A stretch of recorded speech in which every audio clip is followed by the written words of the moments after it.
Assalamualaikum warahmatullahi wabarakatuh. Perkenalkan, nama saya Duratus Saadah, NIM 95. Pada kesempatan kali ini saya akan mempresentasikan tentang riset pemasaran preferensi konsumen dalam melakukan pembelian kopi saset di pasar Gang Diki. Nah, kopi merupakan salah satu minuman yang sering dikonsumsi dan digemari masyarakat Indonesia. Selain itu, kopi dijadikan sebagai komoditas andalan dalam sektor perkebunan Indonesia. Tidak hanya di Indonesia saja, banyak masyarakat dunia mengolah kopi menjadi minuman bahan makanan yang berkualitas dan memiliki harga jual. Produk industri kopi dalam kemasan saset semakin banyak beredar di pasaran, membawa pengaruh terhadap perilaku konsumen dalam mengkonsumsi minuman kopi instan dalam saset. Nah, kenapa saya memilih kopi saset, tidak memilih kopi hitam asli? Karena harga kopi saset ini lumayan terjangkau daripada harga kopi hitam asli, dan kebanyakan masyarakat di Desa Ujung Piring itu lebih memilih kopi saset daripada kopi asli dikarenakan harganya tadi yang terjangkau. Nah, masyarakat di Desa Ujung Piring ini mayoritasnya 868 itu merupakan laki-laki, sedangkan 839 itu merupakan orang perempuan. Ditambah lagi terdapat pendatang dari luar yang bekerja di PT Adiluhung yang berada di Desa Ujung Piring yang mayoritasnya itu juga merupakan laki-laki. Jadinya di Desa Ujung Piring ini banyak sekali masyarakat yang menggemari kopi saset.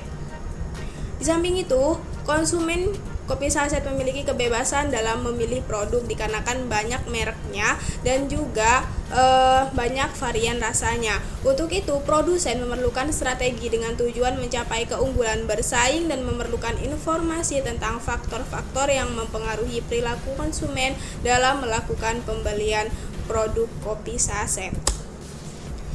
Yang selanjutnya yaitu riset pasar dan perilaku konsumen.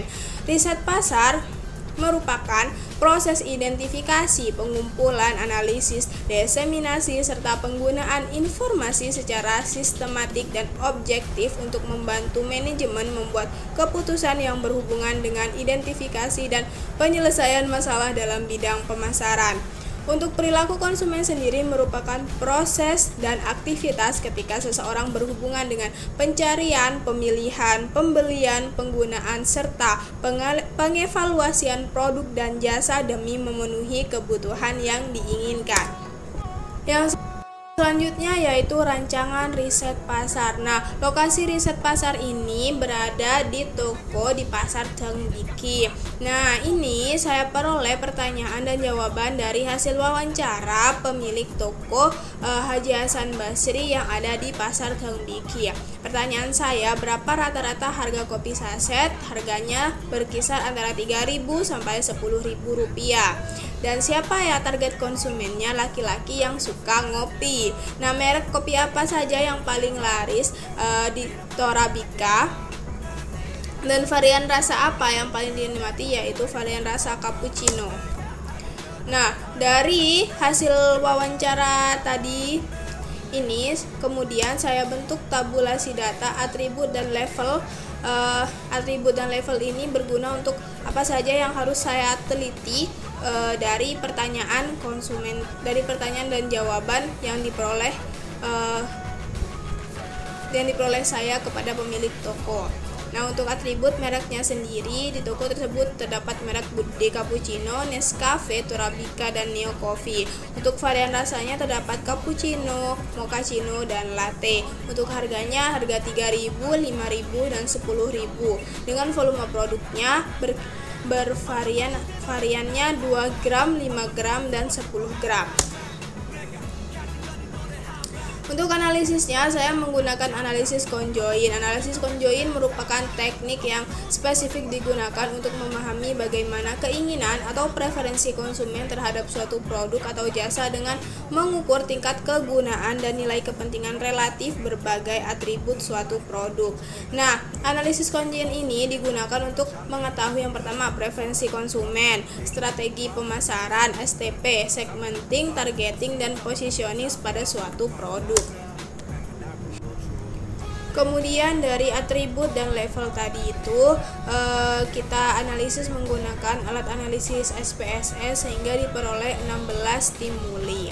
Kemudian ini akan dijadikan kuesioner yang akan dibagikan kepada konsumen kopi saset, produk kopi saset dengan menggunakan rank antara 1 sampai 5.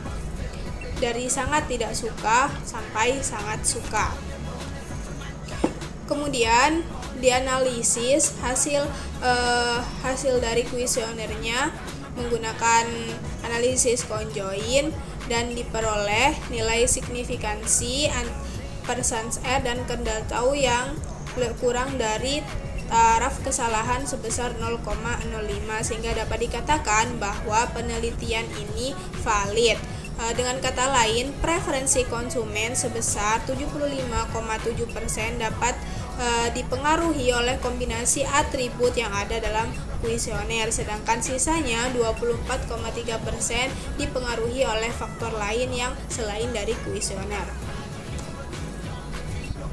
Kemudian pada hasil penelitian ini nilai utilitas dari masing-masing level atribut hasil analisis uji conjoint dapat dilihat bahwa pada tingkat atribut merek kopi, konsumen menyukai kopi Nescafe dan Torabika dan mendapatkan nilai 0,085.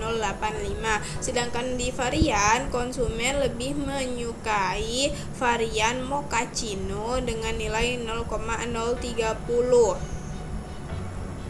Kemudian dengan harga 10.000 dan volumenya sebesar 10 gram.